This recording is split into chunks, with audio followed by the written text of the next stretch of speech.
Welcome to the Scoop World Order Crazy Tuesday edition. We weren't expecting all these fireworks today on the Ohio State recruiting beat, but there were a lot. Dylan Stewart was lost. Nigel Glover was one. We're going to go over all of that with our main man, Bill the Bank Greene. What is the fallout? Who do we go after next? KJ Bolden's coming up. How you feeling about that? Edric Houston. A lot of big time stuff coming up, and camp starts on Thursday. Thank God football is here. We don't have to freak out about every little recruiting battle any longer. That being said, as always, thank you guys for tuning in. We're over 20,000, so we appreciate you guys. We're on a surge right now on BuckeyeScoop.com in terms of new members. Thank you to all of our new members. We appreciate you guys. If you guys aren't members, now's the time. Camp is starting. We're about to be cranking it up. We are sourced up. We got some really good stuff coming for the first week of camp. We're going to be ready to go, bringing you the goods. We're going to be talking recruiting. And there's no one better in the world to talk recruiting with than my man, Bill the Bank Greene. Bank, you probably thought you were going to have a nice day of playing golf, relaxing today, and then the bomb dropped Dylan Stewart to South Carolina kind of out of nowhere. We get Nigel Glover to kind of cap the day. What were your thoughts? Did you see this commitment coming? He was not scheduled, and then all of a sudden, your boy Whitfong and those two guys, they changed the crystal balls at like 8:32 and 8:33 a.m., and then the poor interns did not change Bill Kurlick, so he got a miss on his crystal ball. But, like, what were you thinking when you're like, oh, God, here come the crystal balls being flipped? Well, you knew it was over at that point, and I knew I was wrong. And, well, those guys were wrong, too. I mean, you can't put a ball pick in and, and then get it right 12 minutes later. They were obviously tipped off, and that's all well and good. When I worked for Scout or 24/7 and I got tipped off, I switched my crystal balls too. But I was surprised by this. I never thought Dylan Stewart would go to South Carolina, no matter how much money they offered. I just didn't see that happening. I mean, I've been to South Carolina before. If you're going to go somewhere in that area, go to Clemson. Yes. Clemson's beautiful. The campus is great. They win national titles. They develop D linemen. I mean, it just didn't make any sense to me. And sometimes recruiting, sometimes it doesn't make sense. When you lose a kid, if you lose Edric Houston to Bama or Georgia, or KJ Bolden goes to Georgia, I mean, I get that. But for a big-time kid, and this kid's a big-time kid, Dylan Stewart's big-time, for him to pick South Carolina, it just didn't make any sense at all. And, people can say, well, it's NIL. Well, Ohio State has NIL too. It's legal now. So if Ohio State can't outdo South Carolina in anything, I mean, that's a shocker to me. So I didn't see this coming. Never dreamed this kid would choose South Carolina over Ohio State or Georgia or, anywhere. He could have went anywhere. Plus, he's a DC kid. He is not a Southern kid per se. Okay. He's a DC kid. It's crazy, but and I'm sure NIL factored into this. Of course it does. It factors into everyone right now. You're crazy if you don't. They're giving out free money. Would have factored in for you. But I just couldn't see South Carolina offering so much humongous money that it kind of counteracts the NFL development you're going to get at Ohio State or at Georgia or at Bama. I don't know, man. This was a shocker to me, no doubt about it, and it hurts. I mean, Ohio State needs this kid. They don't sack the quarterback anymore. Okay, it's been a long time since Ohio State has really sacked the quarterback, and if they don't get to the quarterback next year, that'll be 4 straight years of not really being a factor in terms of sacks. Where Ohio State used to be in the top 3 or 4 in sacks, and last year I think they were 14. And it's been a trend. That wasn't just 1 year. They've had 3 years in a row now of sack totals not being where they have to be. We're in the passing area of college football. You got to knock down the other quarterback, and you got to not get your quarterback knocked down. And that's where the game is right now. And this is a loss. Yeah, I totally agree with the sacking of the quarterback, because the way we score points when we're up 49-0 at half versus Purdue and Michigan State, you think it would be like Sack City in the second half, and for whatever reason, we just don't get home like the way we used to. It's not like the old the old covered wagon back when I was beating Akron 7-3 my senior year. Yeah, like we weren't expecting them to throw it 40 times in the second half like these teams have to do against us. But what, like, if you had to evaluate, and I know, like, it's easy, like, we just got whipped. I mean, because Larry Johnson's catching a lot of heat, and I'm like, well, Larry Johnson, I mean, he can catch heat, but I mean, we got Justin Scott too, like a month ago, which nobody saw that one coming. So it's not like he's just pulling a bunch of 3-star like pluggers. Like, I mean, he pulled a guy that like they do on the O-line when no one ever whines about that. If Larry Johnson was taking the 3 of the top 6 defensive linemen in Ohio, people would be. I would hope they'd be ticked. Oh my God, we'd have no chance. What would the equivalent be on the D line of taking Mark Nave and the 2 Armstrong twins? I mean, so I don't know, but that's beside the point. The point is on the D line, Justin Scott was a huge win, and Dylan Stewart's a huge loss. And see, I'm not one that really freaks out until all the hay's in the barn. You know what I mean? When we get into February, and I know everybody they've signed, then we could go back over every kid, who they got, who they didn't get. Now's really not the time. It's a day where you complain for sure because this was a loss. But let's see who he pulls. If he pulls Edric Houston, in another couple of weeks, and all's forgiven until he misses the next guy, then you're mad. It's the way this stuff goes. You know what I mean? But so I always look at it as, it's the same as games. There's wins and there's losses. You got to stack more wins than you're stacking losses. Today was a loss. Justin Scott was a win. Aaron Scott was a huge win. So at the end of the day, you've got to stack a lot of your number one guys that you want more than anyone. Okay? This was a loss today, and there's no way to sugarcoat it. This was a huge loss. Yeah, and like for me, and I know that you're less of an Ohio State fan than most people that cover the team, but is it different because if we lose this kid to Georgia or Bama or Michigan, we're gonna see that kid in the playoffs again. But like when you go to South Carolina, it's kind of like you're kind of just off in the ether for 3 years or whatever until you declare for the pros. But is that different in your mind? Because like if this kid goes to Georgia or Bama, it's like a different level of pain to me than South Carolina. It's just weird because I'm like, I don't know why. If I'm a D lineman, I want to go somewhere where I've got Jordan. If I go to Georgia, I got Jordan Davis next to me. He's 6'7", 350, runs a 4.7. That's my that's my 3 technique. So no one's ever going to double team me. You go to South Carolina, man, you're going to be getting triple teamed every snap. So that's the thing I don't get is like, I just think that, man, you're a D lineman, man. You get some good D tackle. You get Mike Hall next to you. Your life's a lot easier than when you got some turd who's 8th. I mean, South Carolina's the 8th best team in the SEC, probably. They're not competing for the SEC East against Georgia, Florida. Does that factor in at all? Like, because I'm just like, it's just weird. Like some kids are just weird in my opinion when they don't go to.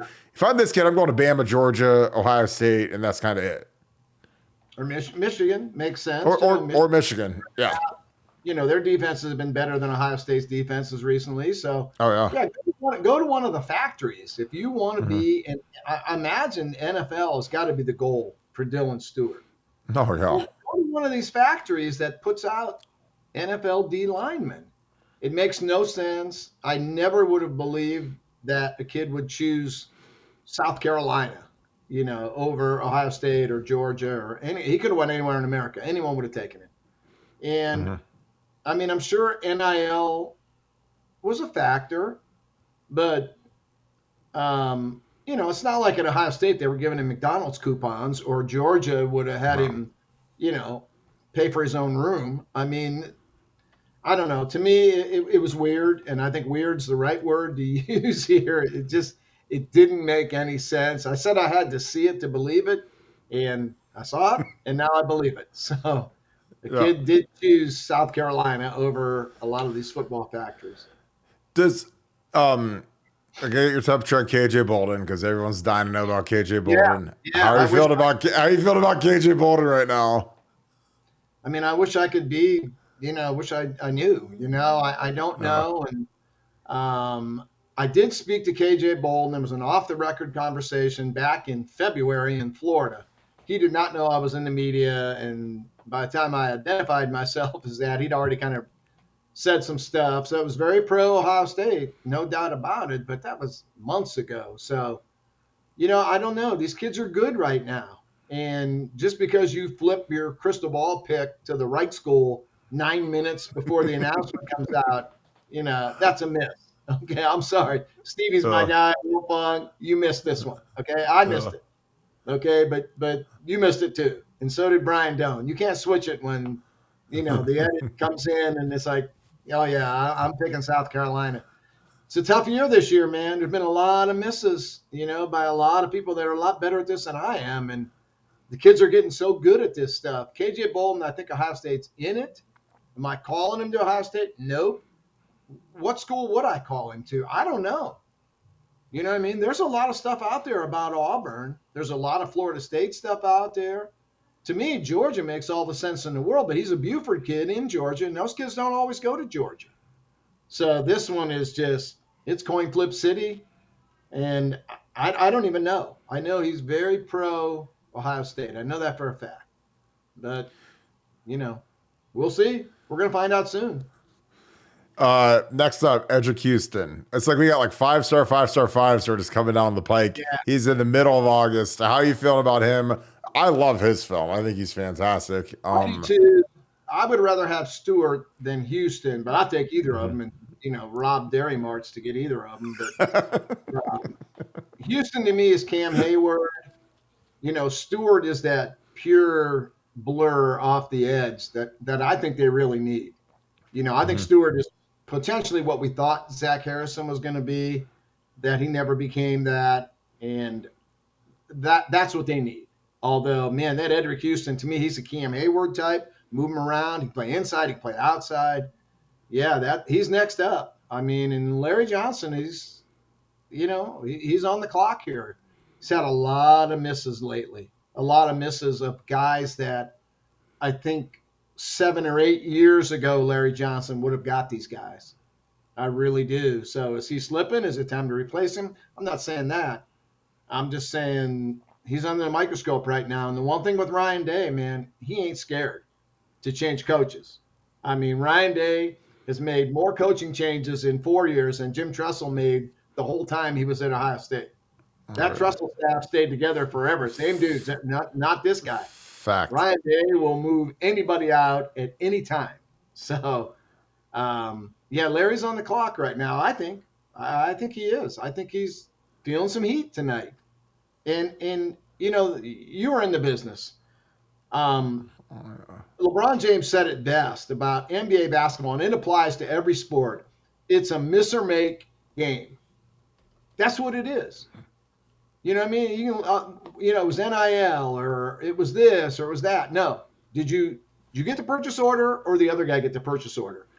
And when you're not getting as many purchase orders as Ryan Day thinks you should be getting, you're going to walk. He has shown that. I mean, look at all the coaches that have moved on in a very short period of time under Ryan Day. So I think Larry Johnson's feeling some heat tonight. And I think he should. Pop Edric Houston, flip Lightfoot back, and then it gets cold. He cools down. But, man, this business is so competitive. It's what have you done for me lately? Nobody cares what Larry Johnson did with Chase Young. Those days are over. It's now. And it's Mateo Uiagalelei and Damon Wilson and Keon Keeley and now Dylan Stewart. And your scorecard is only as good as, what you've done on the past couple holes. They don't care what you did on Thursday. So Larry Johnson's I think he's feeling the heat right now. I don't think Ryan Day's too happy right now. I mean, this was the guy they needed.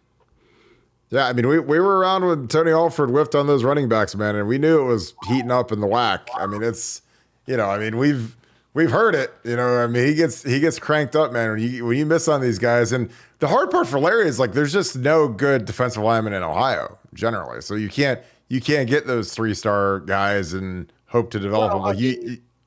But I mean, if you want to compare, on the O-line, they've taken the Armstrong twins and they've taken Mark Nave. Now, Larry Johnson could have taken Brian Robinson. Brian Robinson's more highly rated than the Armstrong twins or Mark Nave. You're shooting at different targets here. Yeah. When I can make the argument that Justin Fry he got 3 Ohio O-linemen. I don't know that any of them are among the best in Ohio. I can make the argument that Hamilton's better. Satterwhite better. Satterwhite for sure. Yeah. Yeah. So, Larry Johnson doesn't get to shoot at those targets. No. He's got to shoot at the high targets. He doesn't get to shoot at Brian Robinson. Yeah. And that's probably a different topic for a different day. But it's a valid point. When you're shooting for top 5 defensive ends and you're missing on them, and you're losing them to. Harder oh God, to get. Yeah. It's a lot harder to get Dylan Stewart than it is to get Mark Nave. How much of it is? Because we know how the game works now. Like, these kids get paid to go on unofficial visits. These kids, it's not legal. It happens. Like, is that so? Because Ohio State doesn't do it, allegedly. They don't do it. They claim that's their big thing. They don't do it. And you see these kids go on 20 unofficial visits, back to the same school 4 or 5 times. Yeah, exactly. How many times do you have to see Florida State? It's like 3 or 4 times. How bad does that hurt Ohio State that they have this kind of holier than thou, we're not going to cheat mentality? Because to me, those visits are expensive. Like, if you got to take a weekend and mom and dad and airfare and a hotel room, and plus they're probably wining them. Those are thousands of dollars every trip, and not to mention you got to pay them for their time. It's like the old camp fees back 30 years ago when you'd hire the really good high school head coach and you'd pay him $5,000 to give a 1-minute speech at a camp or something, or $10,000 or whatever it was. Like, is that hurting us because we're not in that world? I don't think it. Dylan Stewart, how many times was he at South Carolina? He took his official a couple weeks ago. He went back over this weekend for their get together. I think he was there twice in July, I think. Yeah. But I don't think that makes him commit to that school. You know what I mean? You can visit that school 5 times, take a bag home every time, and then commit somewhere else. Oh, yeah, absolutely. Yeah, so I don't think it's that. To me, I have always been able to dial it down to the bare minimum. You get the purchase order. What excuse is Larry Johnson using right now with Ryan Day that's working? Mark Fletcher got absolutely, and I think he did the right thing going to Miami. Mark Fletcher got paid second-round money to go to Miami. It was huge, the money he got. Did that cut any slack with Ryan Day, with Tony Alford? It did not. No. So you either get the purchase order or the other guy gets the purchase order. So, no, I don't know that it's, paying kids to come on unofficial visits is the key, because I don't know that helps you land that kid in the end. Yeah. You could bring him in 6 times and pay him $1,000 each time he comes, and then he commits to a different school. Where are you at then? Oh, so yeah. No, I don't think that's the ticket. And I don't think Dylan Stewart was at South Carolina 4, 5, 6 times. Yeah. The one that gets my attention is, why does J.J. Smith go back to Florida every other day? Yeah. He should have an apartment there by now in Gainesville. He's in Gainesville and Tallahassee. He's in Florida State last weekend. It's like, he might have an apartment. We got a super chat. Appreciate you. Without naming the player or school, can you tell us who the highest confirmed NIL deals? I know Quinn Ewers got a 7-figure deal for memorabilia. That's a lot of these quarterbacks are getting these deals where they give up their autograph rights for 5 years or whatever, and they get multiple millions of dollars. So I know that one for a fact. The kombucha one didn't work. These guys, they get local deals. Like CJ Stroud made millions while he was here doing stuff with, a lot of the Schottenstein corporations, Express, Value City, anything you see these guys, you see them putting on their Instagram, they're getting paid for. So, but I know Quinn's was multiple millions of dollars, but hey, he was the number one quarterback in America by far. So he was in a different realm than what some, O lineman that's committing to Auburn is going to get. I don't know. I wish I knew numbers. we talked to our SFE guys. They're involved in a lot of this stuff, and I don't know that even they know specifics. A lot of these things are promises. Oh, How yeah. do you? What's signed? What's guaranteed? You watch that Miami stuff fly apart right now. With John Ruiz under investigation right now, he's the sugar daddy at Miami. He's in a lot of trouble right now, I think. So the feds are knocking on his door. Mark Fletcher going to get his money? You know what I mean? I don't know. I hope he got it up front, which I don't think he did. We'll see. I mean, this is all so new, this NIL stuff. We don't have a kid that we can talk to that spent 5 years at A&M and can tell us, this is what was promised and this is what I got. We don't know. It's too new right now to know what is exactly who's getting what. I know what's being promised, but these aren't signed contracts. Like when you sign a deal with the Indiana Pacers, when you sign a deal with them, I know what you're going to get. That contract's guaranteed. You sign an NIL deal, man, I don't know.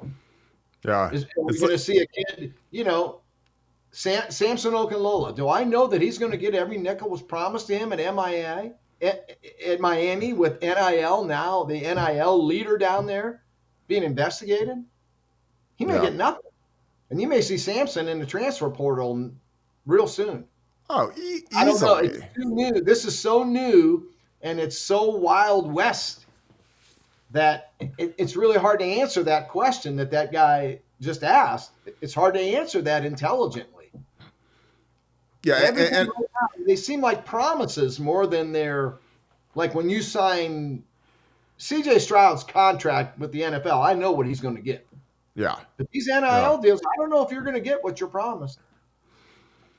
Yeah, and quarterbacks are in a different pantheon because with the way collectibles and trading cards are, if you want to give up your rights to get some upfront money, and then you become the next Pat Mahomes, you might be, up the creek because you like, man, my rights have been worth tenfold if I become Mahomes and I win 2 Super Bowls and I'm 26 or whatever he is. So it's like that's what they're banking on. Not everyone's going to turn to Pat Mahomes, obviously, but quarterbacks are a different league than the rest of the team combined because nobody collects linebackers, or DBs. They collect quarterbacks. So let's jump to Nigel Glover real quick.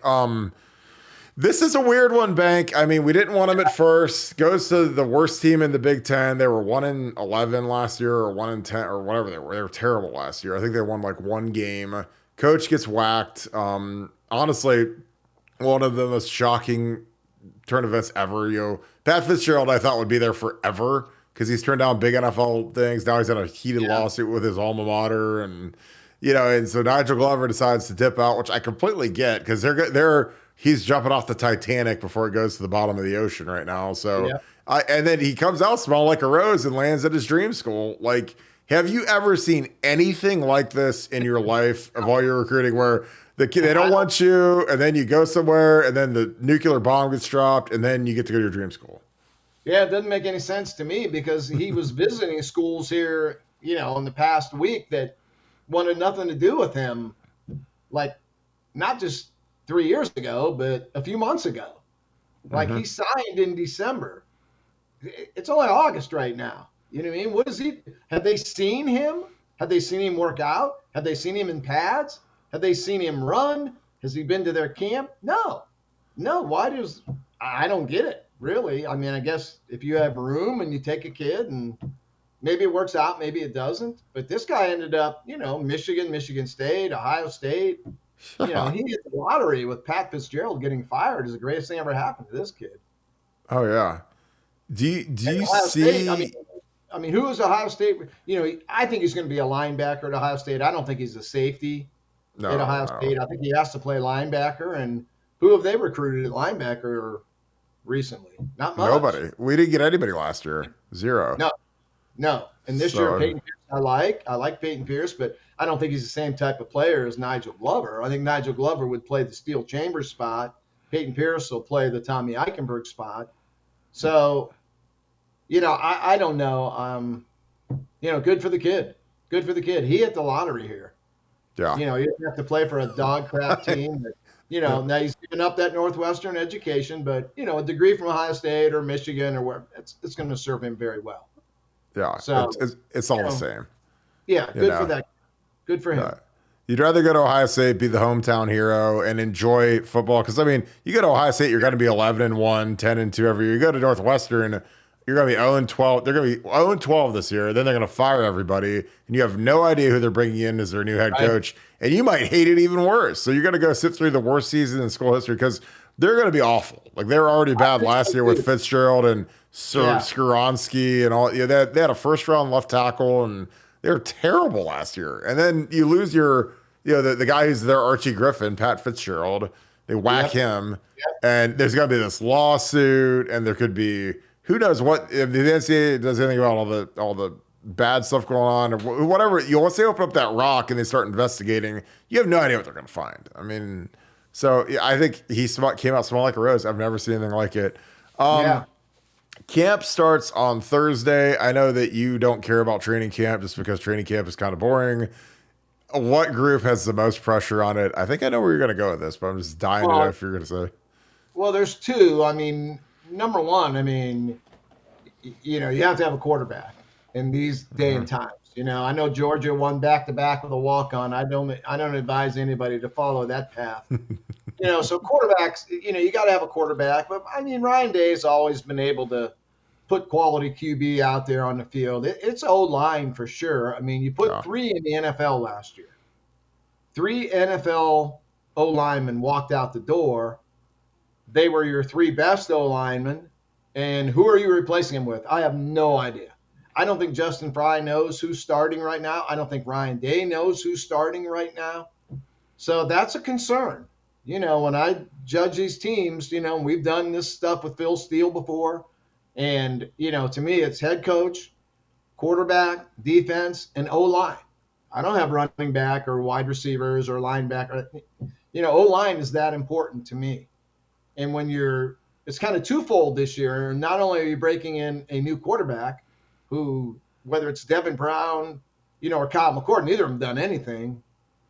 And then they don't get to play behind DeJuan Jones and Paris and Whippler. They get to play behind I don't know who, and they don't know who either. Ohio State doesn't know who. So you got a lot of unknowns right now. Unknown at quarterback and unknown at O-line is not really a recipe that, I don't think it's something Ryan Day's comfortable with right now. I think he liked it better when he had Paris and DeJuan and Whippler and CJ. I think he slept a lot better than how he is right now. So we'll see. To me, it's twofold. QB and O-line. Wide receivers, they the very best. I like the running back room a lot. They got a lot of quality there. But, man, if you're not blocking for those guys and say the quarterback pees down his leg and the O-line's not good, well, you're going to lose 3 or 4 games. This is an unbelievably tough schedule, too. And I've made fun of the schedule over the past couple of years. It's been cream puff city. Not this year, man. Not this year. At Notre Dame, at Wisconsin, at Michigan, Penn State at home. This is going to be a really good Penn State team. Yeah. And I know James Franklin can never beat Ohio State, but streaks end. Ask Harbaugh. So I think it's really tough for Ohio State. I think if they can navigate this schedule at a 12-0 or 11-1, I think that would really be a real feather in Ryan Day's cap. And I think if you're an 11-1, 12-0 team with this schedule, then you're absolutely national championship caliber. Oh, yeah. If he goes 11-1 with this schedule, it's the best coaching job of his career by far. It's not even close. Because that Michigan team, Jim Harbaugh says they're going to break the NFL draft record. They're going to have 20 guys drafted. That's how confident he is in the talent. And I don't know. But they've got a lot of guys. They got their whole line back. They got some transfer guys in, 2 good running backs, good defense. We'll see. You got to go. Wonder at QB. People can say what they want about JJ. JJ knows how to win. He beat us last year. They've put out some really good O-lines the past couple of years. Oh, yeah. Defensively, they've been really, really good. They lose coordinators. It doesn't matter. They bring in another one, and he's, the best defensive coordinator in football. what they've done the past couple of years, I didn't see it coming. That's for sure. No. I mean, Jim Harbaugh, wasn't that long ago, was interviewing with the Vikings on National Signing Day. It's the biggest middle finger I've ever seen a college coach give his university. If Ryan Day does that this year, if Ryan Day goes and interviews with Denver on signing day this year, he will be fired. I've never seen a college coach do that to his school before, like Harbaugh did to Michigan. And they get back-to-back playoff appearances out of it and back-to-back romps over Ohio State. Make no sense to me. I don't get it. I can't explain it. Don't ask. I don't. He didn't want to be there. When he did want to be there, he couldn't win. Now he doesn't want to be there. He looks to get out of there. And he goes to the playoffs back-to-back years and pounds Ohio State both times. Makes no sense. It's the craziest thing I've ever seen, honestly. Well, it's a big year coming up. Well, Bank, we're going to wrap this thing up. I appreciate you, brother, as always. Thank you. We had Bill the Bank Greene on tonight. Appreciate you guys tuning in. The Bank is exclusive to BuckeyeScoop.com. If you guys enjoy his content, appreciate you guys, as always, tuning in. BuckeyeScoop.com. Get your subscription. We are crazy busy right now. Busiest message board I think I've ever seen. I mean, this is a wild day today. Camp starts Thursday.